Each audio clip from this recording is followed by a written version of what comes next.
Winston Churchill ने कहा था, जो लोग इतिहास से नहीं सीखते वे उसे दोहराने के लिए अभिशप्त होते हैं।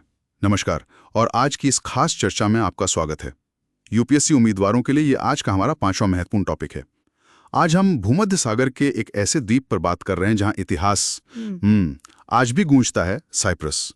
अभी हाल में तुर्की के राष्ट्रपति एर्डोगन ने 1974 के आक्रमण की बरसी पर फिर से 2 राज्य समाधान की बात उठाई है, और इसका साइप्रस गणराज्य और ग्रीस दोनों ही कह सकते हैं कि कड़ा विरोध करते हैं।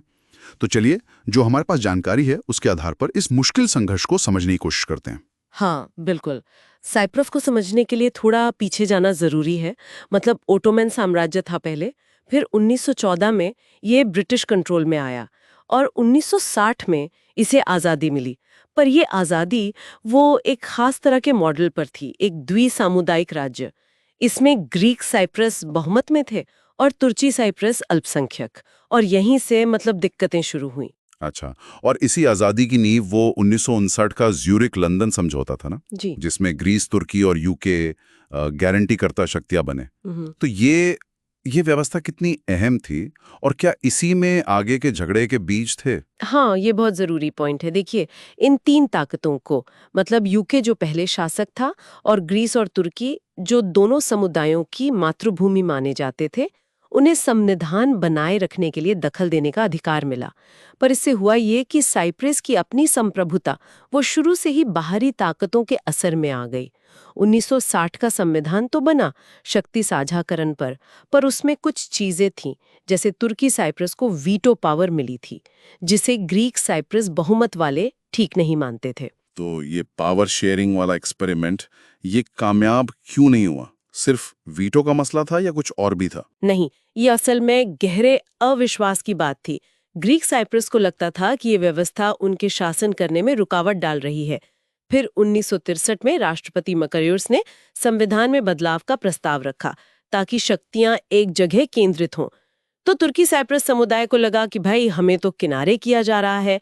इसके बाद वो खूनी क्रिसमस वाली हिंसा हुई और तुर्की साइप्रस के नेता सरकार से अलग हो गए।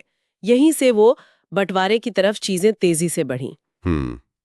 और 1974 की घटनाएं तो फिर सब कुछ बदल देने वाली साबित हुई। पहले ग्रीस में मिलिट्री रूल ने तख्ता पलट करवाया, फिर तुर्की का मिलिट्री एक्शन। इसका फौरन और लंबे समय में क्या असर पड़ा? हाँ, 1974 तो एक तरह से सब उलट-पुलट हो गया। 15 जुलाई को ग्रीक जुंटा के सपोर्ट से एनोसिस यानी ग्रीस से जुड़ने के लिए तख्ता पलट हुआ।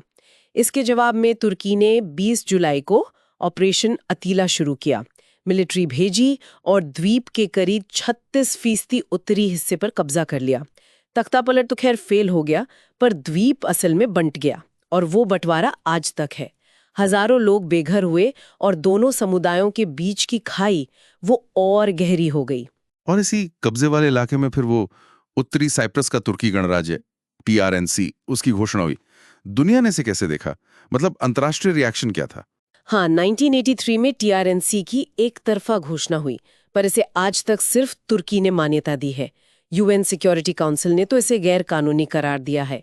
उत्तरी साइप्रस में तुर्की की जो भारी फौजी मौजूदगी है, करीब 30 से 40 हजार सैनिक, और तुर्की से लोगों को वहां बसाने की जो नीति है, उस पर भी दुनिया भर में चिंता जताई जाती है। लोग कहते हैं कि ये वहां की डेमोग्राफी बदलने की कोशिश है। तो इतने सालों में समाधान के लिए क्या कोशिशें हुई हैं? UN का क्या रोल रहा है इसमें, और असली रुकावट क्या है? देखिए, UN तो लगातार एक द्विक्षेत्रीय द्विसामुदायिक संघ वाले मॉडल पर जोर देता रहा है। मतलब देश एक हो, पर 2 स्वायत्त इलाके हों और संप्रभुता भी एक ही हो। लेकिन सबसे बड़ी मुश्किल यही है कि तुर्की और TRNC वो अब 2 राज्य समाधान पर अड़ गए हैं। 2017 में स्विट्जरलैंड में जो शांति वार्ता हुई थी, वो इसी बात पर टूट गई। खासकर तुर्की सैनिकों की वापसी और गारंटी वाली शक्तियों का रोल खत्म करने पर सहमति नहीं बनी। अच्छा, तो हाल फिलहाल में क्या कोई उम्मीद दिखती है? UN महासचिव की जो बैठकें हुई हैं, उनसे क्या लगता है? बैठकें तो हुई हैं, पर TRNC के नेता हैं एरसीन ततार। उन्होंने बातचीत शुरू करने से पहले ही शर्त रख दी है कि TRNC की संप्रभु बराबरी को मान्यता दी जाए। तो इससे मामला अटका हुआ है।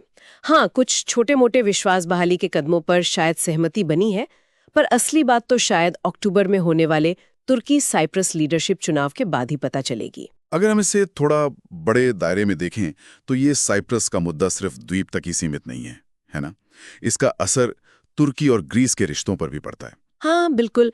साइप्रस तो इन दोनों नेटो सहयोगियों के बीच तनाव का सबसे बड़ा कारण है और ये पूर्वी भूमध्य सागर में उनके जो बाकी दावे हैं, समुद्री सीमा वगैरह, उनसे भी जुड़ा हुआ है।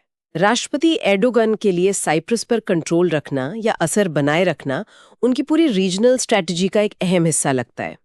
तो इस पूरी बातचीत का सार क्या है? मतलब मुख्य बातें क्या हैं जो हमें ध्यान में रखनी चाहिए? संक्षेप में कहें तो साइप्रस संघर्ष की जड़ें बहुत पुरानी है। ऐतिहासिक, जातीय, संवैधानिक 1974 का बंटवारा एक टर्निंग पॉइंट था और अभी जो गतिरोध है वो फेडरल समाधान और दो राज्य समाधान के बीच फंसा है।